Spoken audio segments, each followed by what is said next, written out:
शांति, ओम शांति।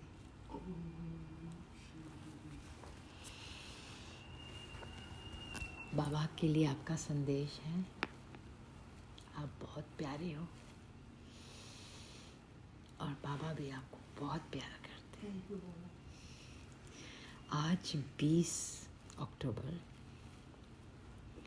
मीठे बच्चे देह सहित सब कुछ भूल एक बाप को याद करो, तब कहेंगे मातेले बच्चे। इस पुरानी दुनिया से अब तुम्हारी बुद्धि हट जानी चाहिए। प्रश्न, बाप का ज्ञान किन बच्चों की बुद्धि में सहज ही बैठ जाता है? उत्तर, जो गरीब बच्चे हैं, जिनका मोह नष्ट है और बुद्धि विशाल है, उनकी बुद्धि में सारा ज्ञान सहज बैठ जाता है। तो बाबा क्लियर कर रहे हैं, जो नष्ट मोह है ना, उनके ही, मतलब जो इस दुनिया से इतना मोह नहीं है ना, उनके लिए बुद्धि में बाबा का ज्ञान सहज बैठ जाता है। बाकी जिनकी बुद्धि में रहता हमारा धन, हमारा पति, मैं, हमारा,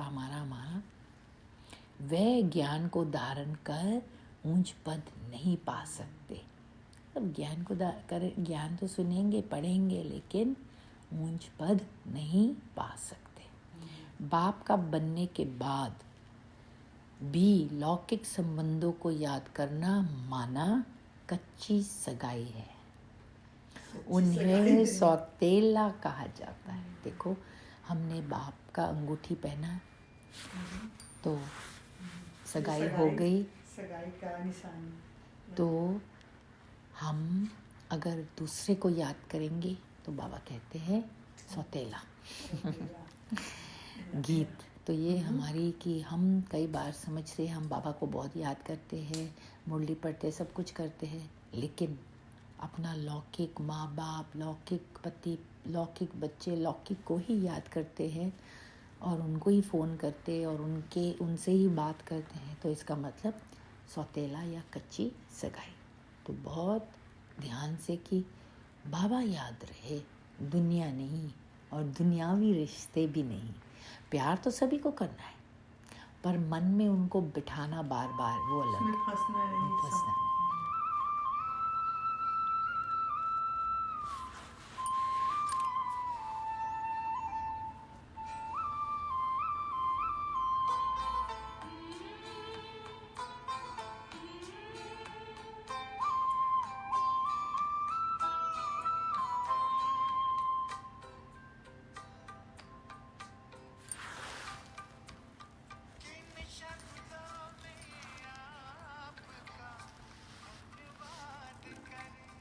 ऊपर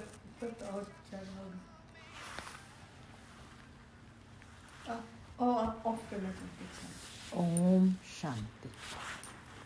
रिकॉर्डिंग कर रही हूँ। मीठे मीठे बच्चों ने गीत का अर्थ तो आपे ही समझा होगा। तो गीत था मरना तेरी गली में। तो हमारा तो ट्रैफिक कंट्रोल का अलग गीत बचा, पर बाबा ने सही टाइम पर गीत बजाया।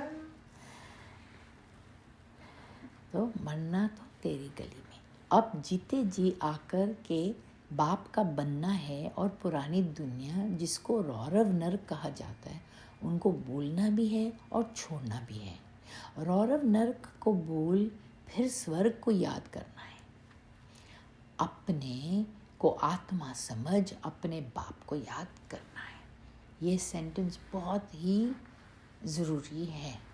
अगर हम खुद को आत्मा नहीं देखा तो बाप से योग नहीं हो सकता, क्योंकि बाप अशरीरी आत्मा है।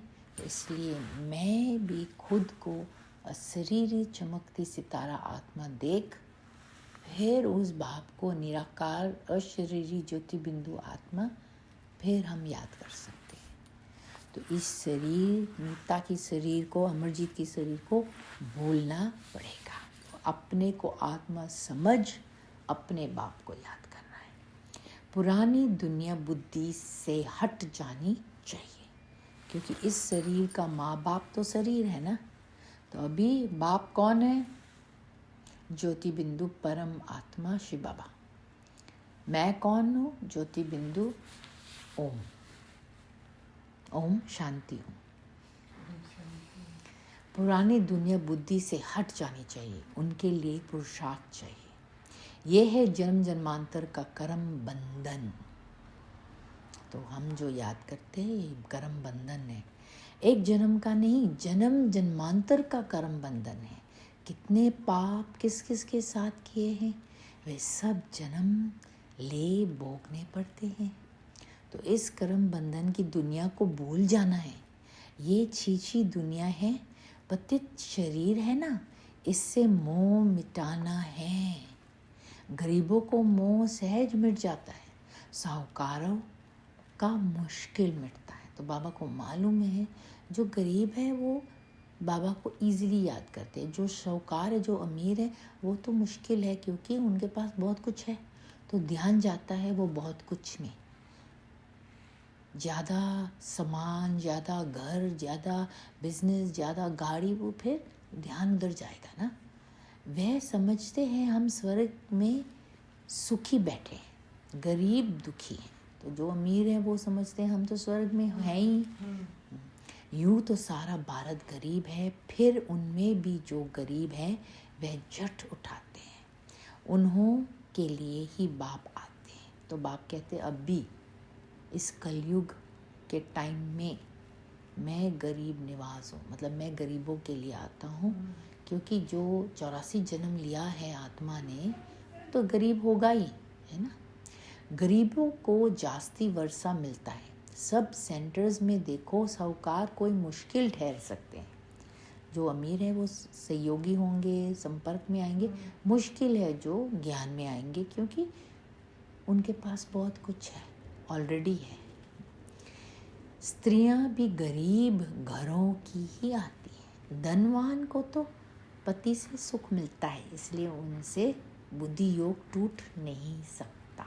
तो जो अमीर है उनको जानते हैं कि मेरा पति मुझे दे रहा है, तो वो बुद्धि उनसे टूटता है, मुश्किल है। मैं बाबा के ये कह रहे हैं गरीब ज़्यादा, ये नहीं कि नहीं है, हो सकता है पर थोड़े होंगे, ज़्यादा गरीब ही है। गरीब ही अक्सर करके ज्ञान लेते हैं। बाप है ही गरीब निवास, बोला ना भी, गरीब निवास। जिस बाप को सब याद करते हैं परंतु ड्रामा अनुसार भक्त भगवान को जानते नहीं हैं। भगवान को तो है ही भक्तों का रक्षक। देखो हम समझते भगत भगवान को जानते हैं, लेकिन मतलब पहचान नहीं है किसी को। सब इतना सबको टचिंग है कि भगवान है, पर कौन है, कहाँ है, क्या है, कैसे है, ये नहीं पता। तो इसलिए जैसे आप बोल रहे थे ना, हम भगवान तो एक ही होगा, कौन होगा मुझे नहीं मालूम, ऐसा। तो पर रक्षक तो वही है, ये तो सब मालूम है, वही बाबा बोल रहे। भक्ति का फल देने वाला सदगति दाता एक बाप है, तो फल भी देता है। भले कोई उसको पहचाने ना पहचाने, थोड़ा फल और दृष्टि और वो देते हैं। बाबा जो लोग कहते हैं ना, क्या बोलते हैं उसको, विजुअलाइजेशन जो होता है ना, दृष्टि। भक्ति का फल देने वाला सदगति दाता एक बाप है। तुम बच्चे बाप द्वारा अभी ज्ञान की बातें सुन रहे हो।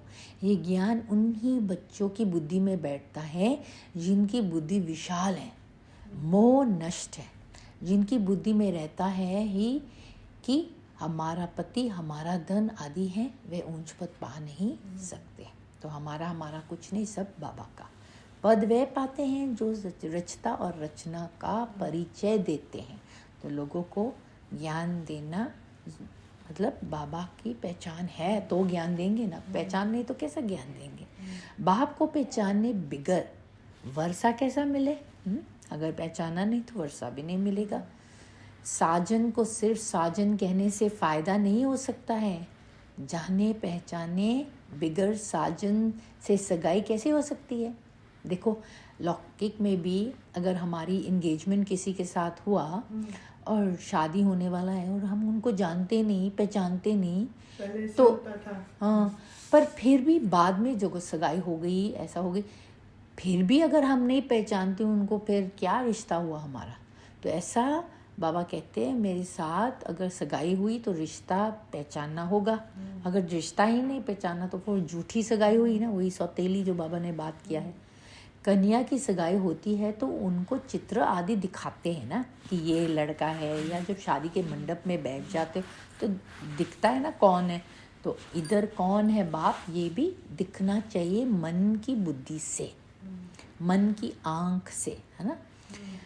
फलाने का बच्चा है, ये ऑक्यूपेशन है, आगे दिखलाते नहीं थे, ऐसे ही शादी कर देते थे। जो आप बोला पहले तो दिखाते नहीं थे, तो भी उनका ऑक्यूपेशन तो बताते हैं। यहाँ कोई बच्चे अपने बाप को अथवा साजन को जानते ही नहीं हैं, तो सगाई कैसे हो? तो बाबा बोलते हैं, अगर हम भी के होके अपना बाप का ऑक्यूपेशन नहीं जानते और किसी को बता नहीं सकते तो क्या फ़ायदा। तो बाप क्या करता है? आप बोलो, बाप क्या करता है? बाप खुशी खुशी देता है। बाप खुशी देता है। जो लोग बोलते हैं भगवान आपने मुझे दुख क्यों दिया, ये गलत है। यह गलत अपने कर्म अनुसार है। भगवान आया है सतयुग देने के लिए, भगवान आए हैं परम धाम ले जाने के लिए, भगवान आए हैं हमको अब भी खुशी देने के लिए ज्ञान देकर। अगर ज्ञान नहीं दिया तो हम खुश कैसे हो सकते? ज्ञान के बिना खुशी हो ही नहीं सकता। तो बाबा कहते हैं ये समझना भी है नंबरवार। कईयों की कच्ची सगाई है, पारलौकिक साजन को याद नहीं करते, लौकिक साजन को, लौकिक संबंधियों आदि को याद करते रहते हैं, तो गोया कच्ची सगाई। तो अगर हम बाहर घूमने जाए और मुझे ये बहुत सुंदर लगा, वो बहुत सुंदर लगा, और बाबा याद रहे, ना कि अपने लौकिक संबंधों ना। कई बार हम वो ये देके लौकिक संबंधों को याद करते, वो भी कच्ची सगाई। उनको सौतेले बच्चे कहा जाता है, पक्के को मातेले बच्चे कहा जाता है। मातेले बच्चे बहुत थोड़े हैं, बट्टी में इतने पड़े, उनमें से कितने कच्चे निकल पड़े। अपने साजन को पहचानते ही नहीं, जैसे पारा हथेली पर ठहरता ही नहीं है ना, वैसे ही याद भी इतनी मुश्किल है, घड़ी घड़ी भूल जाते हैं। 25-30 वर्ष वाले भी पूरा याद नहीं कर सकते हैं। तुम जानते हो पारलौकिक साजन स्वर्ग के 21 जन्म लिए महारानी महाराजा बनाने वाला है, तो हमको वो देने वाले हैं 21 जन्म का सतयुग।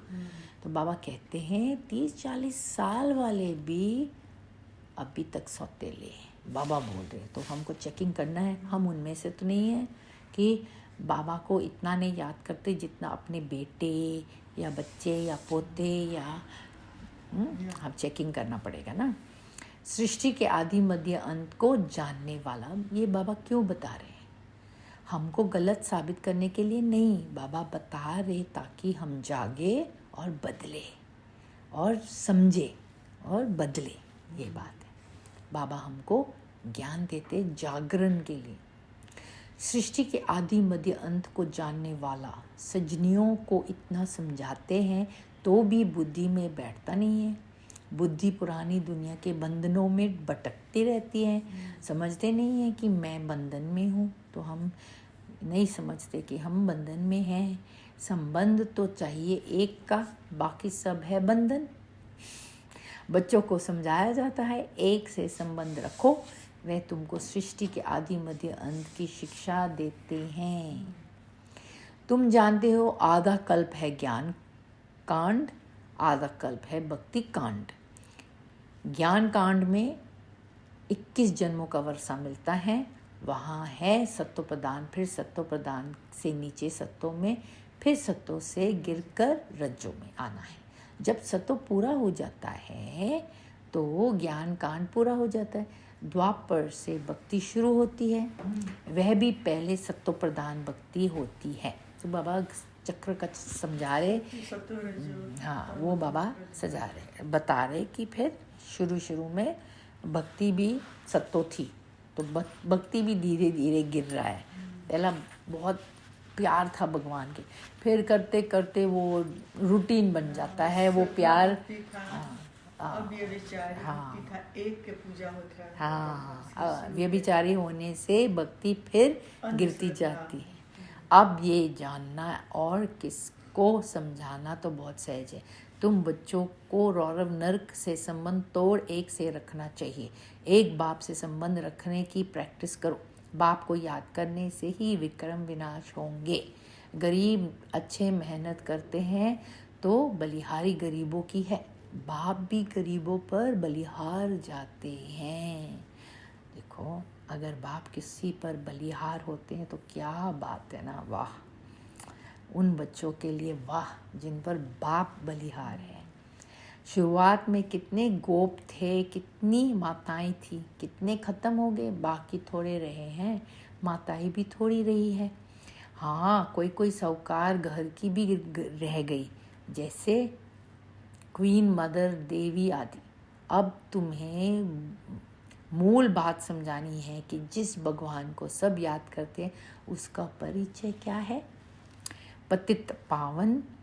तो हाँ, भगवान क्या करते हैं? परिचय क्या है? पतित पावन बाप जो राजयोग सिखलाकर नर से नारायण बनाते हैं, उनको नहीं जानेंगे तो तुम पाप करते रहेंगे, बाप को गाली देते रहेंगे। तो एक और काम जो बाबा करते हैं, सबसे बड़ी, हम खुश कैसे रह सकते? पतित पावन, वो हमारा पाप को मिटा के हमारा वर्च्यूज़, हमारे जो गुण अवगुण को मिटाकर हमको गुणवान बनाते हैं ना, तो वो सब बाप करते हैं राजयोग सिखलाकर। सम्मेलन तो बहुत होते रहते हैं,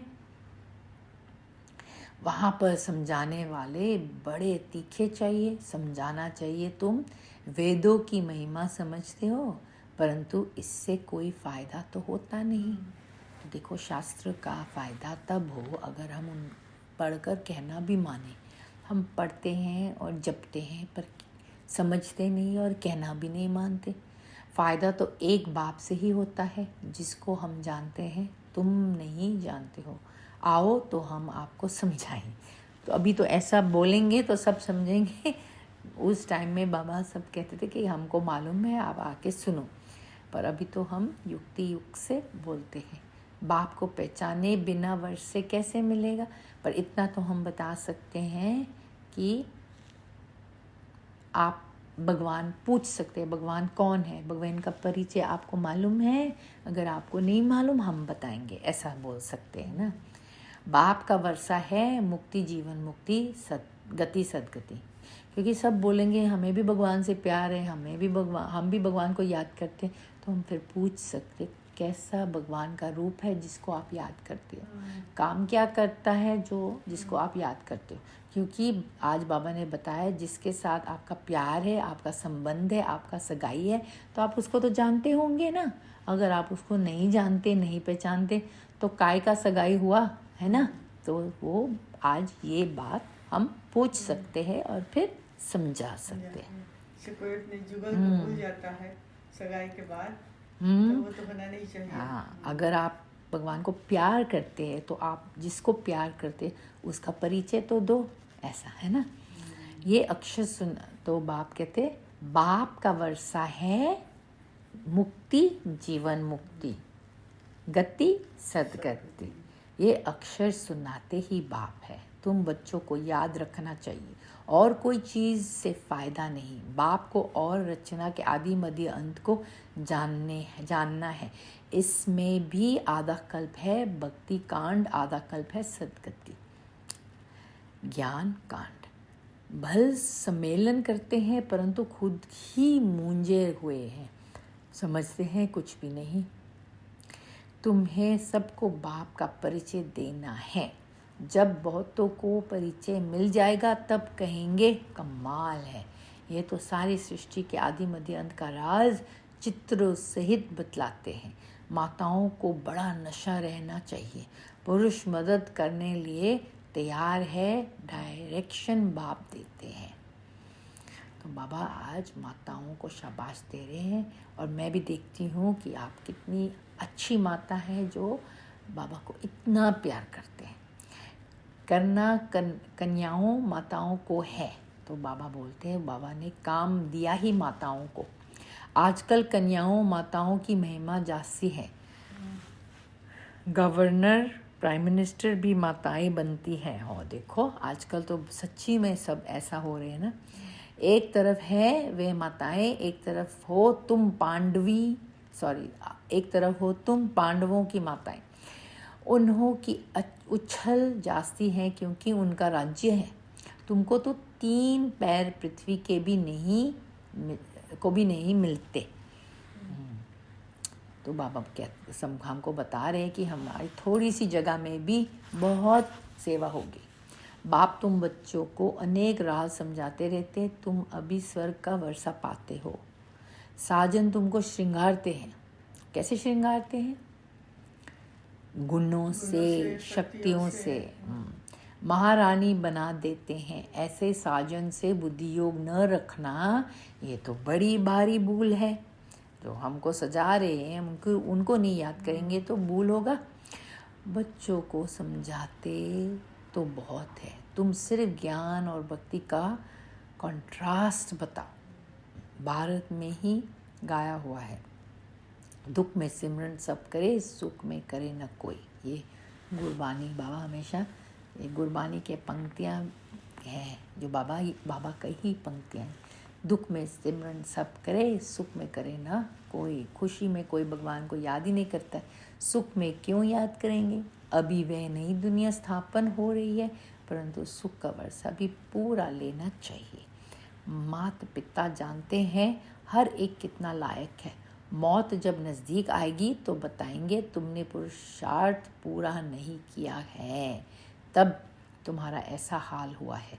वह भी बताएंगे कि तुम किस किस्म की प्रजा में जाएंगे, किस किस्म के नौकर चाकर बनेंगे, सब बताएंगे। अच्छा, कोई बच्चे समझते हैं आज हमने मुरली बहुत अच्छी चलाई, परंतु नहीं, ये तो शिव बाबा आकर मदद करते हैं। अपना अहंकार नहीं होना चाहिए। तुमको तो बाप सिखलाते हैं जो तुम सुनाते हो। बाप न होता तो हमारी मुरली काहे की? तो ये कौन पढ़ रहा है मुरली? मैं नहीं, बाबा। हम तो सिर्फ अपना मुख चला रहे हैं। सारा ज्ञान तो उसकी है, सारा समझ तो उसकी है। मुरलीधर के बच्चों को मुरलीधर बनना चाहिए, नहीं तो ऊंच पद पा नहीं सकेंगे। बल कुछ न कुछ फ़ायदा हो जाता है। कोई सेंटर खोलते हैं तो बहुत आशीर्वाद मिलती है। इतना समय पढ़ाई की है तो आप ही सर्विस कर सेंटर जमाना चाहिए।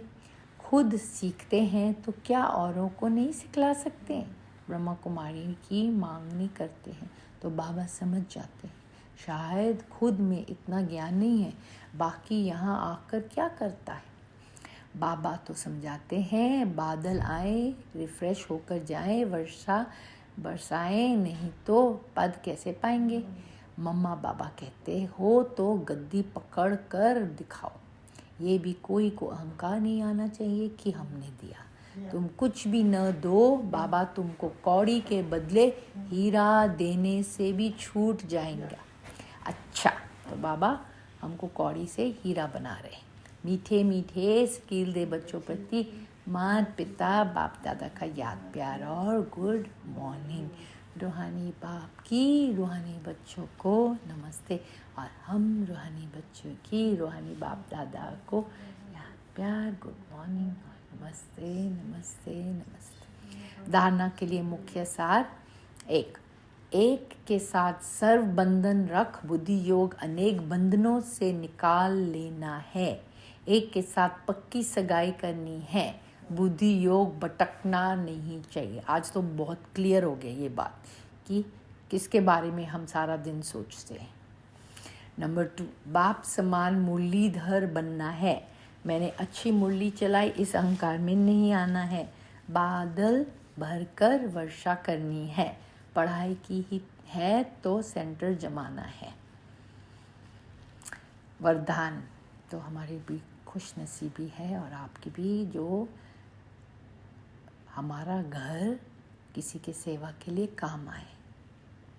वरदान, बाप को सामने रख ईर्ष्या रूपी पाप से बचने वाले विशेष आत्मा भव। तो वरदान, हमें ईर्ष्या नहीं होना चाहिए किसी से भी। तो आज बाबा ये हाईलाइट कर रहे हैं ना। ब्राह्मण आत्माओं में हम शरीक होने के कारण ईर्ष्या उत्पन्न होती है। ईर्ष्या के कारण संस्कारों का टक्कर होता है, लेकिन इसमें विशेष सोचो कि यदि हम शरीक किसी विशेष कार्य के निमित्त बना है तो उनको निमित्त बनाने वाला कौन? तो ऐसा कभी ईर्ष्या नहीं करना चाहिए, क्योंकि निमित्त बनाने वाला कौन है? बाबा। बाप को सामने लाओ तो ईर्ष्या रूपी माया भाग जाएगी। अगर किसी की बात आपको अच्छी नहीं लगती है तो शुभ भावना से ऊपर दो, ईर्ष्या वश नहीं। तो अगर नहीं अच्छी लगती कुछ भी तो बाबा को याद करके उनको किरने दो, उनको बाबा को याद करके बाबा को बताओ और अपने संस्कार को चेंज करो और उनको भी शक्ति दो। आपस में रेस करो, रीस नहीं तो विशेष आत्मा बन जाएंगे। स्लोगन, बाप को अपना साथी बनाकर माया के खेल को साक्षी हो देखते चलो हो। तो स्लोगन बहुत अच्छी है। क्या है? बाप को अपना साथी बनाकर, बाप साथ हो तो माया भागेगी, है ना। और अपने आप खेल साक्षी होगा। जब भी बाबा को याद किया तो सब कुछ हम साक्षी होकर देखते हैं, जैसे डिटैच होकर, ऑब्जर्वर। आज मातवेश्वरी जी के मधुर महावाक्य है। अपना असली लक्ष्य क्या है? कभी कभी होता है ना मम्मा के वचन। आज पहले ये जानना जरूरी है कि अपना असली लक्ष्य क्या है, वो भी अच्छी तरह से बुद्धि में धारण करना है, तब ही पूर्ण रीति से उस लक्ष्य में उपस्थित हो सकेंगे। अपना असली लक्ष्य है मैं आत्मा उस परमात्मा की संतान हूँ, असूल में कर्म अतीत हूँ। फिर अपने आप को भूलने से कर्म बंधन में आ गई। अब फिर से वो याद आने से, इस ईश्वरीय योग में रहने से अपने किए हुए विक्रम विनाश कर रहे हैं। तो ये याद होना चाहिए कि मैं आत्मा हूँ, मेरे असली गुण क्या है और कर्म बंधन में आकर मैं क्या बन गई हूँ। वे कर्म से बनकर भरकर मैं अब यहाँ पहुँच गई हूँ। अभी बाबा को याद करके मैं अपने विक्रम को विनाश कर रही हूँ। ऐसा सोचना है, याद करना है। तो अपना लक्ष्य हुआ मैं आत्मा परमात्मा की संतान हूँ।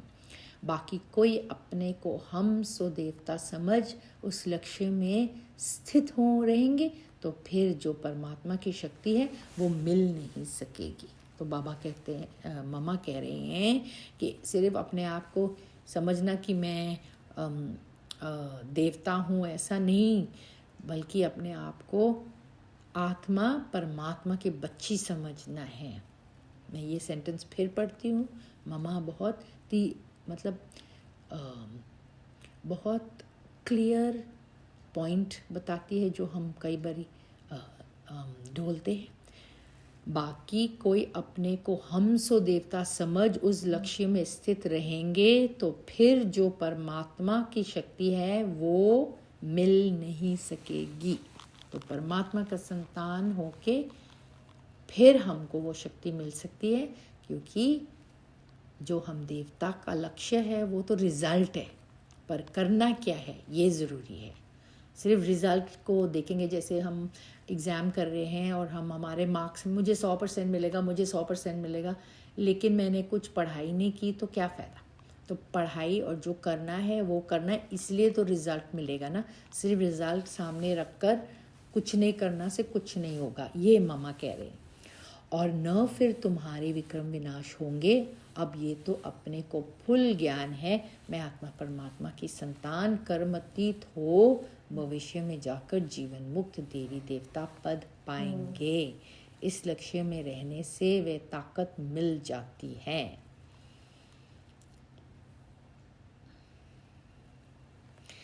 तो ऑफ कोर्स फिर जब हम ज्ञान बाबा से योग लगाकर ज्ञान सुनकर फिर हमको वो देवी देवता पद का लक्ष्य याद रहेगा, तो वो भी पता चलेगा, वो रिजल्ट तो पता चलेगा ना, वो लक्ष्य है। और लक्ष्य से ताकत तो मिलती है, लेकिन करना क्या है वो भी करना है।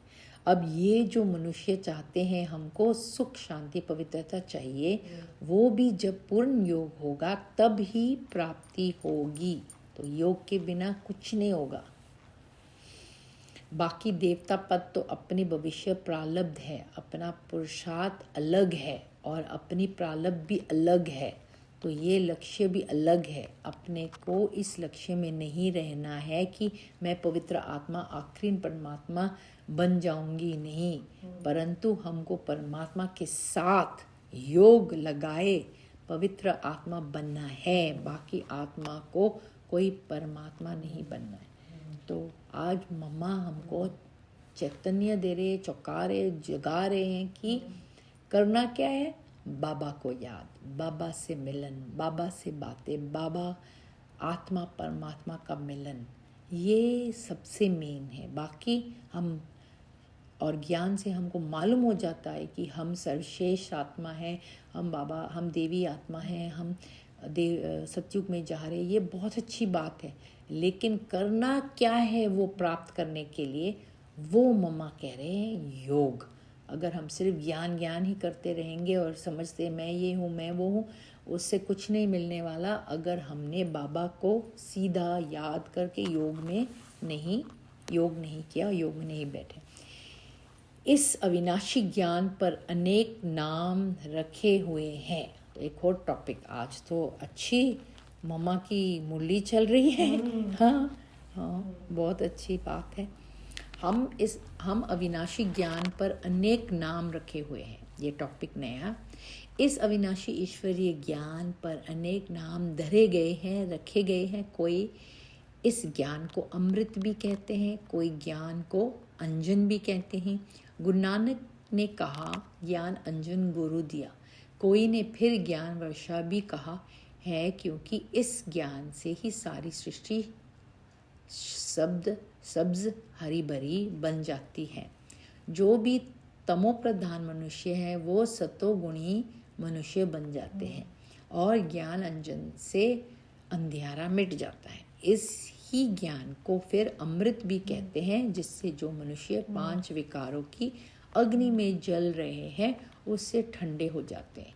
देखो गीता में परमात्मा साफ कहता है, कामेशु क्रोधेशु, उसमें भी पहला मुख्य है काम, जो ही 5 विकारों में मुख्य बीज है। तो जब हम विकार की बात करते हैं हमेशा काम से शुरू होते हैं, काम, क्रोध, लोभ, मोह, अहंकार। तो काम नंबर 1 है। बीज होने से फिर क्रोध, लोभ, मोह, अहंकार आदि झाड़ पैदा होता है। तो काम इज़ द फर्स्ट वन। देखो काम में नहीं आया तो मोह, लोभ, अहंकार सब कुछ भी नहीं आएगा। उससे मनुष्य की बुद्धि भ्रष्ट हो जाती है। अब उस ही बुद्धि में ज्ञान की धारणा होती है। जब ज्ञान की धारणा पूर्ण बुद्धि में हो जाती है तब ही विकारों का बीज खत्म हो जाता है। लोग तो सिर्फ ऐसे ही कहते हैं कि मर्यादा में रहो, परंतु असल मर्यादा कौन सी थी? वो मर्यादा तो आजकल टूट गई है। कहाँ वो सतयुगी त्रेतायुगी देवी देवताओं की मर्यादा, जो गृहस्थ में रहकर कैसे निर्विकारी पवित्र प्रवृत्ति में रहते थे। तो किसी को मालूम ही नहीं कि सतयुग और त्रेता में कितना प्रवृत्ति में रहते हुए निर्विकारी और पवित्रता थी। अब वो सच्ची मर्यादा कहाँ है? आजकल तो उल्टी विकारी मर्यादा पालन कर रहे हैं। 1-2 को ऐसे ही सिखलाते हैं कि मर्यादा में चलो। मनुष्य का पहला क्या फर्ज है वो तो कोई नहीं जानता। बस इतना ही प्रचार करते हैं कि मर्यादा में रहो, मगर इतना भी नहीं जानते कि मनुष्य की पहला मर्यादा कौन सी है। मनुष्य की पहली मर्यादा है निर्विकारी बनना। अगर कोई से ऐसा पूछा जाए तुम इस मर्यादा में रहते हो, तो आज मम्मा क्लियर करते हैं। सबसे पहला मर्यादा क्या है? निर्विकारी बनना। तो कह देते हैं आजकल इस कलयुगी सृष्टि में निर्विकारी होने की हिम्मत नहीं है। अब मुख से कहना कि मर्यादा में रहो, निर्विकारी बनो, इससे तो कोई निर्विकारी बन नहीं सकता। बोलने से थोड़ा निर्विकारी बनेंगे, योग से बनेंगे, बाबा को याद से बनेंगे ना। निर्विकारी बनने के लिए पहले इस ज्ञान तलवार से इन 5 विकारों के बीज को ख़त्म करना है, तब ही विक्रम भस्म हो सकेंगे। तो मम्मा ने बहुत प्यार से ज्ञान की तलवार से निर्विकार एक एक विकार को काटना है, ख़त्म करना है। और ज्ञान, हाँ, और ज्ञान का तलवार क्या है? सबसे पहली बात है योग की, बाबा का स्वरूप, अपना खुद का स्वरूप और योग में रहना। तो उसको बोलते गोविंद मिलन और भगवान से मिलन। तो हम अपना निर्विकार को काट सकते हैं। अच्छा, ओम शांति, ओम शांति, ओम। सबसे पहला ओम शांति में आत्मा, दूसरा ओम शांति बाबा भी ओम आत्मा, और तीसरा हम इस खेल में आकर खेल रहे और अभी बाबा को याद करना है। शुक्रिया बाबा, शुक्रिया मेरा बाबा, प्यारा बाबा, मीठा बाबा, लव यू बाबा, गुड मॉर्निंग बाबा। और अब दीदी डॉक्टर निर्मला आज 20 अक्टूबर को शरीर छोड़ के हमारे लिए एंजल बन चुके हैं। उनको किरणें बेचना है उस आत्मा को और उनसे लेना है याद प्यार।